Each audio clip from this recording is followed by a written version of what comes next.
जोहार, स्वागत है आपन के जी मध्य प्रदेश छत्तीसगढ़ देखत हो। मैं हूं आपन संग तृप्ति सोनी। संझा के 5:30 बज गए है। बड़े मुद्दा के गोट लेकिन ओकर पहली बताथन आपला 12 नक्सली ढेर करे जवान मन और प्रेस कॉन्फ्रेंस चलत है, सीधा ले चलथन। बरामद की गई थी। प्रथम दृष्टिया से ये जो पीएलजी बटालियन नंबर 1 और सीआरसी कंपनी और अन्य पीएलजी फॉर्मेशन का महोदय कैडर का होने का संभावना है, जिसका भी शिनाख्ती कार्रवाई की जा रही है। जैसे ये इलाका पीएलजी बटालियन नंबर 1 और सीआरसी का एक मजबूत गढ़ के रूप में लोग जानते हैं इस इलाका को, और इस इलाका में महोदय द्वारा विगत वर्षों में अपना आधार क्षेत्र बनाकर अनेक प्रकार का जो हिंसात्मक गतिविधि को अंजाम दिया, विकास कार्य को ना होने दिया और क्षेत्र की जनता को तमाम तरीके से प्रताड़ना किए गए थे। इन सब चीज़ों को ध्यान में रखते हुए शासन का, भारत सरकार का, छत्तीसगढ़ शासन का और हम सबका मंशा ये थे इस इलाका को नक्सल गतिविधि से मुक्त कराना है। उस सिलसिला में विगत समय में भी कई अभियान संचालित किए गए थे, लेकिन ये अभियान काफ़ी एक वेल कोऑर्डिनेटेड, एक संयुक्त अभियान थे। इसमें डीआरजी सभी तीनों जिला का, एसटीएफ, कोबरा यूनिट्स का और सीआरपीएफ बल का, सभी फोर्सेस का बेहतरीन तालमेल के साथ, बेहतरीन रणनीति के साथ ये अभियान को एग्जीक्यूट किए गए थे, जिसके परिणाम भी सकारात्मक रहा। मुठभेड़ के दौरान जो पीएलजी बटालियन नंबर 1 सीआरसी का फॉर्मेशन, ये माननीय जितना भी माओवादी संगठन का जो सदस्य है वो जंगल काट लेकर भागने का मजबूर हुआ। आमतौर पर इस क्षेत्र में कभी भी मुठभेड़ होते जो काफ़ी सुरक्षा बल को नुकसान पहुंचाने के उनको इरादा रहते, लेकिन इस मुठभेड़ के दौरान वो जंगल काट लेकर चित्रबित्र हुई। इससे प्रतीत हो रहा है उनके आधार क्षेत्र काफ़ी हद तक कमजोर हुआ, उनके पीएलजी संगठन का जो ताकत है काफ़ी हद तक कमजोर हुआ और क्षेत्र में जनता के किसी प्रकार का सहयोग उनके प्राप्त नहीं हो रहा है। और जैसा भारत सरकार और छत्तीसगढ़ शासन की मंशा है, बहुत जल्दी इस इलाके में नक्सल गतिविधि को समाप्त करना है, उसी दिशा में हम मजबूती से आगे बढ़ रहे हैं। विगत दिनों में मोदी द्वारा एक साजिश के तहत हमारा सुरक्षा बल की सदस्यों को नुकसान पहुंचाने के लिए आईडी ब्लास्ट की घटना का अंजाम दी गई थी, लेकिन उसके बावजूद हमारा बल सदस्य का काफ़ी मजबूत मनोबल थे और स्पष्ट इरादे थे। उसी क्षेत्र की जनता की इच्छा भी थे। उसी अनुसार इलाका में एक वेल कोऑर्डिनेटेड एक अभियान संचालित की गई थे, जिसमें अभी शरारती की कार्रवाई जारी है। लेकिन प्रथम दृष्टिया से प्राथमिक जितना भी हमारे पास जानकारी आ रहा है, ये पीएलजी बटालियन नंबर 1 और सीआरसी जो कंपनी का अधिकतम सदस्य होने का चांस है। और वेपन के हिसाब से इस क्षेत्र में जो पीजीएल का माओवादी द्वारा काफ़ी बड़ी संख्या में मैन्युफैक्चर भी करते हैं, उसका सुरक्षा बल के खिलाफ उपयोग भी करते हैं।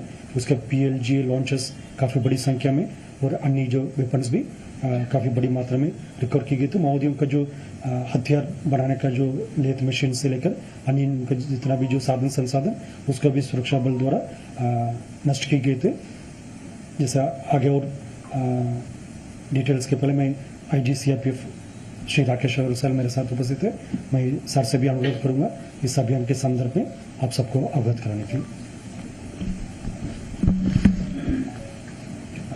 ये जो अभियान है ये छत्तीसगढ़ पुलिस और सीआरपीएफ, कोबरा यूनिट, इनका एक संयुक्त अभियान था, जिसमें STF, DRG Bijapur, DRG Sukma, DRG Dantewada सभी टीमें शामिल थी और एक बहुत ही कोऑर्डिनेटेड वे में इस अभियान को संचालित किया गया, जिसमें कि माओवादियों को भारी नुकसान का सामना करना पड़ा। उनके जो लीडर्स थे, जो अपने आप को कहते थे कि हम कभी अपना एरिया नहीं छोड़ेंगे, उनको छोड़कर भागना पड़ा। उनके बाकी बलों का काफ़ी, उनके जो बाकी कैडर्स थे उनका नुकसान हुआ। इस मुठभेड़ में 12 माओवादी मारे गए और भारी मात्रा में माओवादियों के जो हथियार हैं, उनका जो रहने का सामान है, उनका राशन है, उनका जो लॉजिस्टिक है, उनके जो हथियार बनाने की फैक्ट्री का सामान है, उसको सुरक्षा बलों ने मौके पर बरामद किया, ध्वस्त किया। तो इससे सुरक्षा बलों का मनोबल बढ़ा है। और पिछले दिन जो 8 डीआरजी के जवान माओवादियों ने जो मारे थे और एक सिविलियन ड्राइवर जिसको मारा था ब्लास्ट में, उसका एक तरीके से सुरक्षा बलों ने ये इसको अभियान जारी रखकर ये संदेश दिया है कि अभियान किसी भी तरीके से किसी भी हालत में रुकेगा नहीं और इस क्षेत्र को पूरी तरीके से माओवादियों के चुंगल से हम लोग मुक्त करवाएंगे। Thank you. मैं ये भी उल्लेख करना चाहूँगा, जैसा वर्ष 2024 में जो बस्तर संभाग के अंतर्गत संयुक्त अभियान के कारण से हमको काफ़ी एक निर्णायक बढ़त प्राप्त हुआ। इसमें सभी स्थानीय पुलिस बल, DRG, STF, बस्तर फाइटर और केंद्रीय अर्धसैनिक बल जैसा दक्षिण बस्तर में CRPF है, जो अन्य क्षेत्र में BSF, ITBP भी हमारा साथ अभियान में हमेशा आगे रहते हैं। इन सब संयुक्त अभियान के कारण से हमें काफ़ी एक सकारात्मक और निर्णायक बढ़त प्राप्त हुआ। वर्ष 2024 में कुल 217 माओवादियों के डेड बॉडी रिकवर किए गए थे।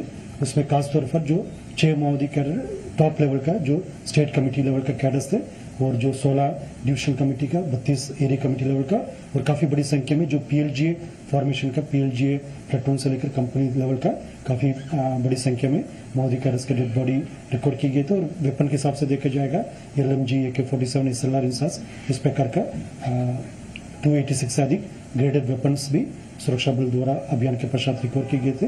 वो जो बढ़त हमको 2024 में प्राप्त हुई उसको बरकरार कर रखते हुए वर्ष 2025 में भी हमने जनवरी से अभियान और अग्रेसिव तरीके से और योजनाबद्ध तरीके से शुरुआत की गई थी, जिसके परिणाम विगत 16 दिन में 25 माओवादियों का डेड बॉडी, जैसा कल बीजापुर जिला के जो मुठभेड़ के पश्चात 12 बरामद हुई, उसके पूर्व में नेशनल पार्क इलाके बंदेपारा में और सुकमा के गुंजेप्रति पालीगुड़ा इलाका में इस प्रकार जो माओवादियों का गढ़ क्षेत्र में विगत 16 दिन में 25 माओवादियों का खासतौर पर सब PLGA फॉर्मेशन का और अन्य जो संगठन के जो सीनियर लेवल और मिडिल लेवल के कैडर्स उनके डेड बॉडी बरामद किए गए थे।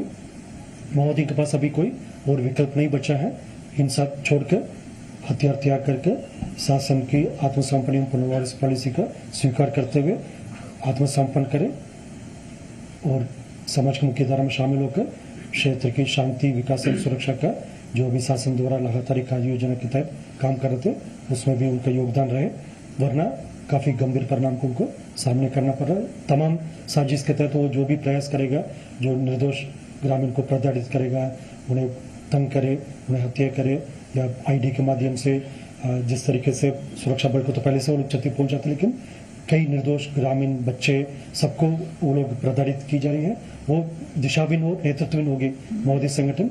अभी उनका समझ में नहीं आता क्या करना, कैसा करना, इसलिए कोई भी उनका जो टारगेट सामने आ रहा है, जो मवेशी से लेकर जो बेजुबान जानवर तक वो लोग बख्शा नहीं जा रहा है। लेकिन ये उनकी खात्मा के लिए सबसे बड़ी कारण भी बनेगा, जिस तरीके से ग्रामीण को ये प्रताड़ित की जा रही थी, क्योंकि आमने सामने लड़ाई में वो ताकतहीन हो गए थे, वो सुरक्षा बल को सामने कर नहीं पा रहे थे। इसलिए जो कैराना हरकत के माध्यम से, ID के माध्यम से सुरक्षा बल को नुकसान पहुंचाने के लिए तो उनका प्रयास रहता है, लेकिन साथ साथ निर्दोष सिविलियंस का भी कई लोग का मतलब जान चले जा रहा है, पैर उड़ जा रहा है। ये सब उनकी कमजोरी के निशान है, उनके ताकत के निशान नहीं है। तब कमजोर रहते हैं, उनके नेतृत्व भाग जाते हैं, उनके नेतृत्व किसी प्रकार का कोई दिशा नहीं दे पा रहा। उसी परिस्थिति में माओवादी द्वारा इस प्रकार का हरकत करते हैं, लेकिन ये सब कारण से उनका खात्मा जितना जल्दी होना चाहिए उससे पहले ही हो जाएगा। ये क्षेत्र की जनता भी जो मन बन गई और हमारा भी स्पष्ट इसमें लक्ष्य है और उसी हिसाब से हम मजबूती से एक कदम आगे बढ़ते जा रहा है। और आने वाले समय भी हमारा जो प्रयास रहेगा, जो हम माओवादियों की ताकत को कम आंकलन नहीं कर रहे, लेकिन जिस तरीके से हमको योजनाबद्ध तरीके से हमको आगे कार्रवाई करना है, निश्चित रूप से सभी सावधानी को बरतते हुए आगे कार्रवाई करेगा। उसमें माओवादी का जो भी साजिश है उससे हमारे सुरक्षा बल के जवानों का, बल सदस्यों का मनोबल कम नहीं होगा और मजबूत मनोबल और इरादा के साथ हम आने वाले समय समर्पित होकर कार्य करेगा। और किसी को कुछ और पूछना होगा मेरे साथ। सर, पूरे जवान वापस सुरक्षित लौट गए हैं ऑपरेशन से?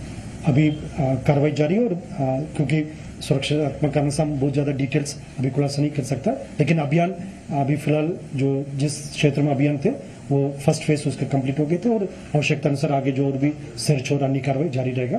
लेकिन अभी फिलहाल उस क्षेत्र का जो अभियान अभी विराम दी गई थे और आवश्यकता अनुसार आगे कार्रवाई जारी रहेगा। सर, ये वेल कोऑर्डिनेटेड ऑपरेशन था बता रहे हैं, तो किनकी मौजूदगी की सूचना थी वहाँ पर? आमतौर पर इस इलाका में जो PLG बटालियन नंबर 1 का जो क्षेत्र है, मतलब जो इस इलाके में जो बारसा देवा और जो पीएलजी बटालियन नंबर से संबंधित जो सीनियर कैडर हिडमा से लेकर कई सेंट्रल कमेटी मेंबर से लेकर डीकेएसएफसी कैडर्स का उपस्थिति इस क्षेत्र में आमतौर पर सुरक्षा बल को मिलते हैं। उसी आसूचना के आधार पर जो बल अभियान के लिए रवाना किए गए थे।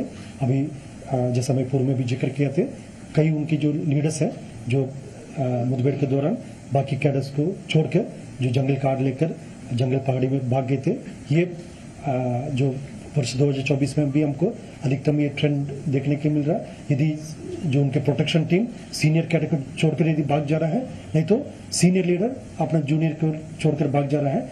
इससे माओवादियों के जो उनके कैमरे में काफ़ी एक इस टाइप का स्थिति हमको देखने मिल रहा है। उनकी मनोबल भी काफ़ी गिरा हुआ, वो समझ में नहीं आ रहा तो कैसा लड़ना क्या लड़ना, इसलिए ये टाइप का परिस्थिति हमको देखने को मिल रहा है। और जैसा शिनाख्ती कार्रवाई की जा रही है, जो 12 डेड बॉडी मिला है।